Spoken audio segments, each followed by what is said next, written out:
Hello दगड़ियों, आप लोग पूरे उत्तराखंड वाले सब ठीक ठाक होंगे। अभी मैं प्राइमरी सापली के स्कूल में हूँ। तो हमारा प्राइमरी सापली का स्कूल की अब भवन में जो है जीर्णोद्धार होने वाला है, क्योंकि यहाँ पर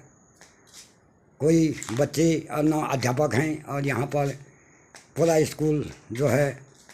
ठंडक के माहौल में पहुंचा हुआ है, क्योंकि यहाँ पढ़ाने वाले बच्चे भी नहीं हैं। और यहाँ का भवन और यहाँ का दृश्य व वातावरण को देख करके, और यहाँ ये हिमाचल के गोद में बसा हुआ स्कूल था, और जिससे कि यहाँ से पढ़ कर के और यहाँ वाले बड़े बड़े अच्छे पद में भी शरीर में भी लगे और ऊंचे पद को ग्रहण करते हुए अब आज लोग यहाँ पर के अब सर्विस से पेंशन में भी आ चुके हैं। तो दगड़ियों, और यहाँ स्कूल का इस प्रकार की जगह और इस प्रकार का संरक्षण के हिसाब से आज यहाँ का स्कूल जो है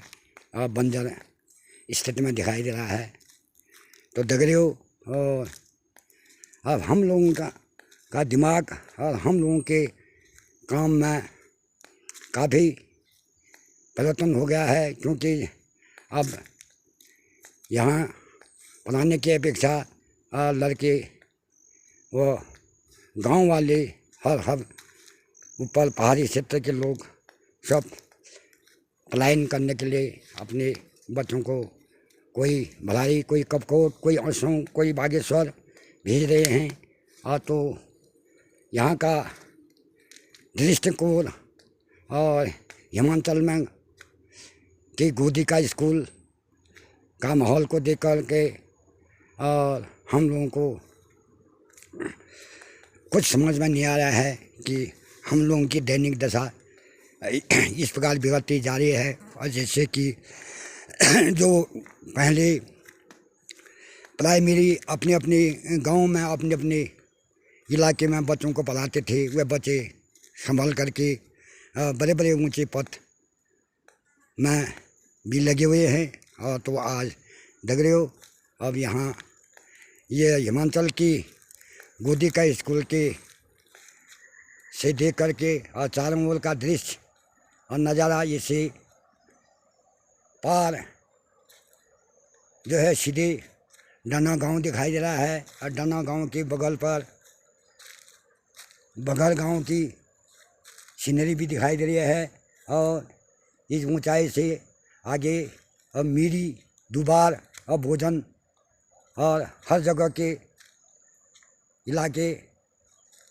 दिखाई दे रहे हैं। और चारों ओर पहाड़ हैं, और जिसे यहाँ का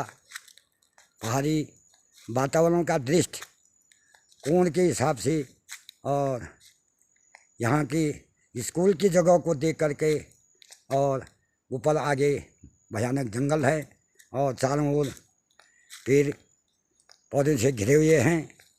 तो दगड़ियों, अब आजकल का हम लोगों का रवैया ये हो गया कि सभी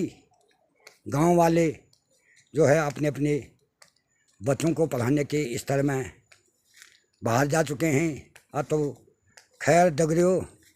और अन्य गांव की बात तो ठीक है, वहाँ पर रोड के साधन भी हैं और यातायात के साधन भी सब ठीक ठाक हुए हैं। पर सापली जो ये हमारा प्राइमरी स्कूल है, और यहाँ तो खैर बच्चों का अभाव इसलिए हो रहा है कि यहाँ पर रोड की कमी के हिसाब से सभी लोग और अपने अपने बच्चों को पढ़ाने के लिए बाहर ले जा रहे हैं। और क्योंकि यहाँ कोई स्कूल सुविधा भी कम है, रोड के बिना और स्वास्थ्य के बिना भी यहाँ असुविधा ही है। और तो खैर यहाँ का पलायन और सापली और गुट्ठान, कोटीधार से लेकर यहाँ से पहले तो खालीधार,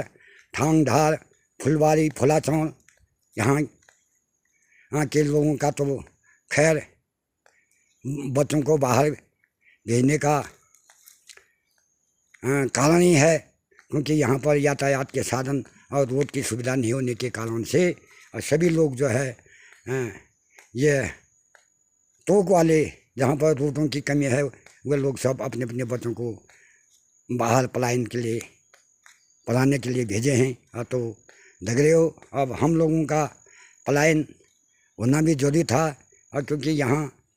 जब तक रोड नहीं आते हैं और इन गांव में जब तक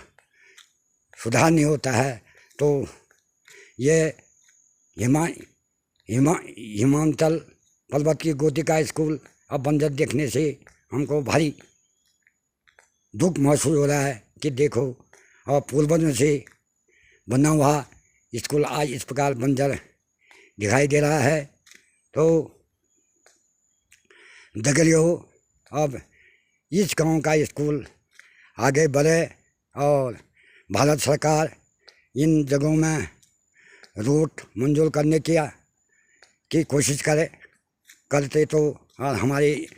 पहाड़ी क्षेत्र के स्कूल में इस प्रकार बंजर नहीं दिखाई देते। खैर इन जहाँ पर रोड नहीं है वहाँ पर तो खैर अब बंजर होना स्वाभाविक ही है। तो देख रहे हो अब मैं इसी प्रकार से अब जो हमारे हिमाचल की गोदी के स्कूल से जो बाहर जा रहे हैं और पढ़ने के लिए, खैर और शहरी वातावरण के हिसाब से बच्चों में घर की अपेक्षा वहाँ ज़्यादा कमी आ जा रही है, क्योंकि वहाँ शहरी वातावरण है और वहाँ का रहन सहन और वहाँ का दृश्य को देख करके अब बच्चे भी उसी दृष्टि में घुल रहे हैं, और जिससे कि गांव के बच्चों का भविष्य अब उज्जवल बनना भी कठिन हो रहा है। तो देख रहे हो अब यहाँ के स्कूल के से और जो भी पहले पढ़ करके गए और वो लोग बड़े बड़े अफसर पद में आए, और कोई फौज में गया तो ऑनरी कैप्टन और कैप्टन तक बन के घर आए, और सूबेदार मेजर और पटवारी क्षेत्र से तहसीलदार और तक ऊंचे पद में पहुँचे, और कोई सहायक टीचर के रूप में थे और तो वे प्रधानाचार्य के पद से में भी पहुँचे हुए हैं, और कोई लेक्चरर थे तो अब वे ऊंचे पद को अग्रसर करके बढ़ गए हैं। तो देख रहे हो और हमारे क्षेत्र का में इस प्रकार की कमी आने से हिसाब से हम लोगों का जो है भविष्य उज्जवल बनना कठिन है, क्योंकि देख रहे हो पहाड़ी क्षेत्र में जब तक विकास नहीं होता है और सही सलामत समय पूर्वक रोड नहीं पहुंचते हैं तो इस जगह में उन्नति होना बहुत ही कठिन है। तो देख रहे हो और जिस जगहों में मैंने आपको रूट दिए हैं करके बताया है वहाँ तो खैर ढाक के दो पात होने वाले कुछ नहीं हैं। और तो इसी प्रकार से मैं आप लोगों को अगले वीडियो में और आप लोगों को मिलूँगा, और दानू जगड़िया ब्लॉग को ज़रूर से ज़रूर सब्सक्राइब कर दें और लाइक भी कर दें। धन्यवाद और आप लोगों के कष्ट के लिए।